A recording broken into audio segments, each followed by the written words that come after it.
तो रुको जरा, सबर करो, बोला धक्का बुक्की नहीं करने का। Hey guys, welcome back to my YouTube channel. So this is Kavita, medico at the Dr. Rajendra Prasad Government Medical College, Tanda. I hope all of you are doing well and I'm also fine. So today is 2nd February.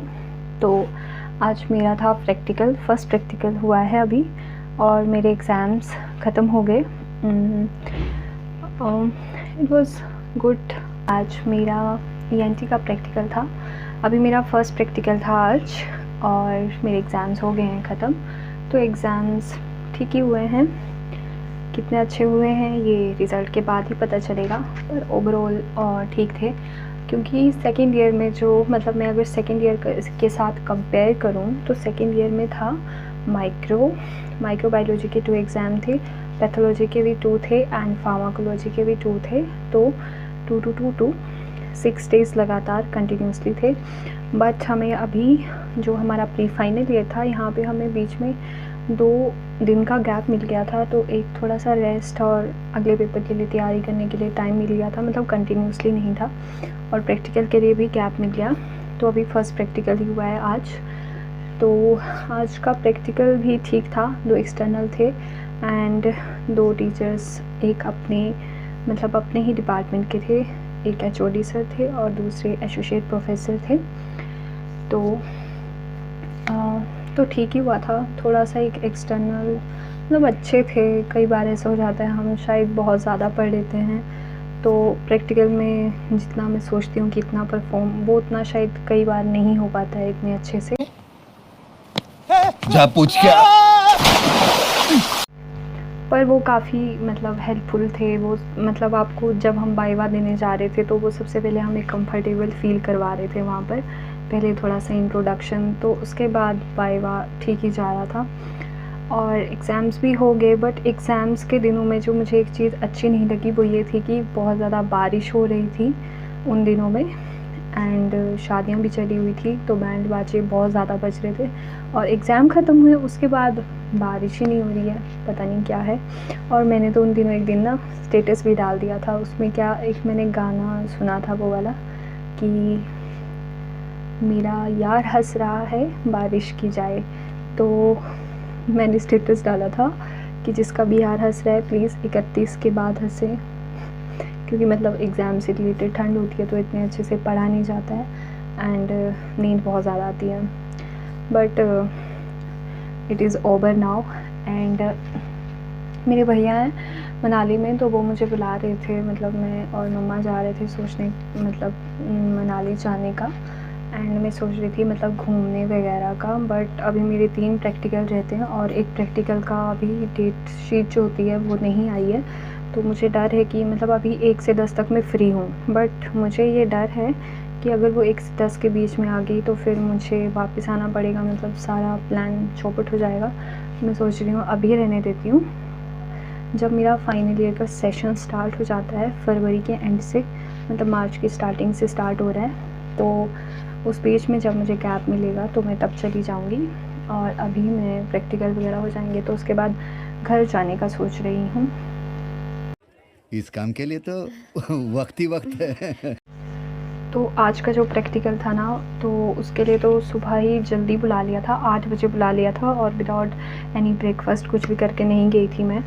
तो उसमें बहुत सारी चीज़ें थी, मतलब 4 viva थे आपके 4 teachers के पास एंड एक लॉग बुक थी उसको सबमिट करवाना था और एक केस बुक अलग से थी जिसमें आपको केस लिखने होते हैं। तो ये लॉग बुक जो होती है ये एक NMC ने एक न्यू करिकुलम एक 19 बैच मतलब हमारे बैच स्टार्ट किया है, जिसमें एक लॉग बुक बनानी होती है। आपको पूरा क्लिनिकल प्रेजेंटेशन जितने भी क्लिनिकल केसेस लिए होते हैं पूरा साल भर वो उसमें लिखने होते हैं। तो वो सब उसमें पूरा आपका बायोडाटा वगैरह सब कुछ होता है, तो वो था। वो सब देने के बाद तो बीच में मुझे भूख भी लग रही थी, बट वहाँ पे एक सिस्टर जी थे तो उन्होंने मुझे चाय भी पिलाई थी, तो फिर मतलब एक थोड़ा सा ठीक हो गया था बीच में। क्योंकि अगर आप बिना खाए पिए जाते हो ना तो कई बार अगर आता भी होता है ना तो फिर वो कंडीशन थोड़ी ख़राब हो जाती है। तो मुझे चाय पीने को मिल गई थी वहाँ इन बिटवीन द एग्ज़ाम, तो एक अच्छा पॉइंट था। बहुत ही सुंदर तरीके से आपने खेला। One thing that I don't like about this date sheet, ये जो इतना ज़्यादा गैप दिया है, ये क्यों दिया है? मतलब 1 2 3 को ठीक है, एक प्रैक्टिकल हो जा रहा है 3 बैचेस का ख़त्म, बट उसके बाद जाके 10 तारीख को, फिर जाके 20 तारीख को, वहाँ से 10 के बीच में गैप, 10 से 20 के बीच में गैप। तो ये थोड़ा सा मुझे इरिटेटिंग सा लगता है। मतलब अगर 3 दिन एक प्रैक्टिकल हो, उसके 3 दिन अलग हो, और ऐसे लगातार जल्दी ख़त्म हो जाए तो so we can get the time to go और टू आवर होम्स, या फिर कहीं घूमने के लिए। ऐसे करके बीच में एक एम्बिगियस वाली कंडीशन बन जाती है कि हम ना इधर के रहते हैं ना उधर के, कि अभी यहाँ जाएँ वहाँ जाए। तो एक बहुत ही मतलब एम्बिगियस वाली कंडीशन आ जाती है बीच में, समझ नहीं आता क्या करें। पर वैसे ना हमारा मतलब फाइनल ईयर की वो आ गई है, जो भी हमारा मतलब एक शेड्यूल रहेगा पूरे साल का। तो उसमें एनएमसी ने फिर से एक नई जो चेंजेस ये लाए थे कि अब हमारा प्री क्लिनिकल और पैरा क्लिनिकल का 1 मंथ का क्लिनिकल रोटेशन होगी, क्लिनिकल और पैरा क्लिनिकल। तो मैंने तो क्लिनिकल में मेडिसिन को चूज़ किया है, एंड क्योंकि मेडिसिन काफ़ी, I think it is a vast subject and you can get a lot of number of things to learn in this only one subject, dermatology, और बहुत सारे सब्जेक्ट एक ही सब्जेक्ट में आ जाते हैं। तो I think it's good one. तो मैंने मेडिसिन को चूज़ किया है, और जो सर चूज़ किए हैं वो भी काफ़ी अच्छे हैं। And second one para clinical में मैंने फिजियोलॉजी को चेंज किया है, क्योंकि I think human physiology is very important to understand.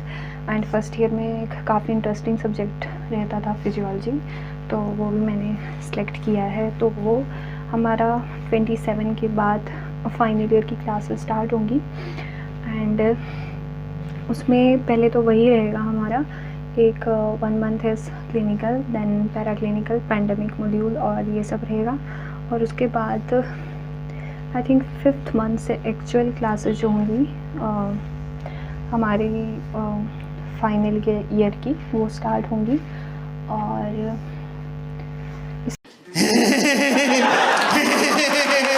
तू आ गया क्या? पर I am excited to go to my home, but वो मैं अभी नहीं जाऊंगी बीच में, क्योंकि फिर आना जाना मुझे होम सिकनेस बहुत ज़्यादा हो जाती है।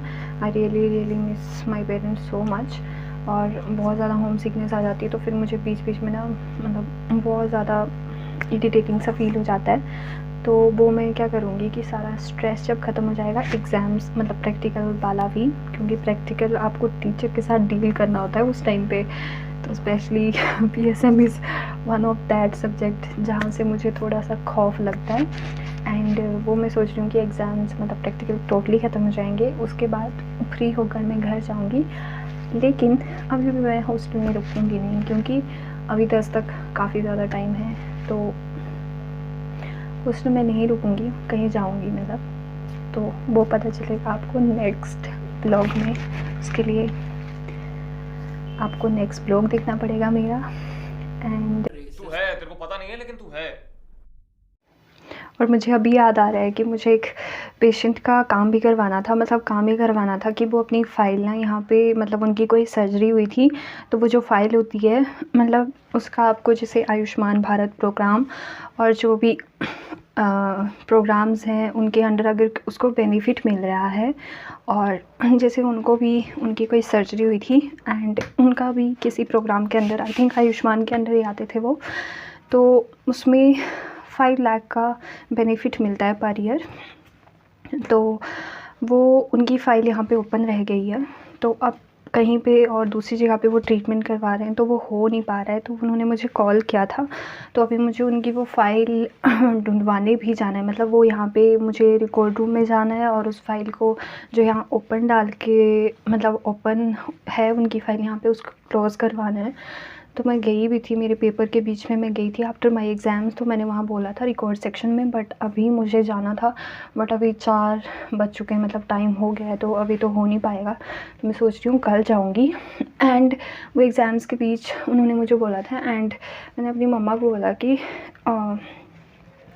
ये ठीक है कि मतलब I am helping the people, but मैंने उन्हें ये भी बोला कि बीच में मतलब एग्ज़ाम्स पे इसका फ़र्क पड़ जाता है, अगर जाने में भी टाइम लगता है, आने में भी टाइम लगता है, वहाँ जाने में भी टाइम लगता है, but one thing that my parents told me to help the people, जितनी हो सकती है उतनी ज़्यादा हेल्प करो, एंड क्या पता आपकी एक हेल्प उनकी लाइफ चेंज कर दे, एंड उनकी एक दुआ आपकी लाइफ चेंज कर दे। And I really like this line, and मतलब जितना हो सकता है मैं भी यही कहूँगी कि अगर आप किसी की एक दिन में एक अच्छा काम कर सकते हो तो ज़रूर कीजिए।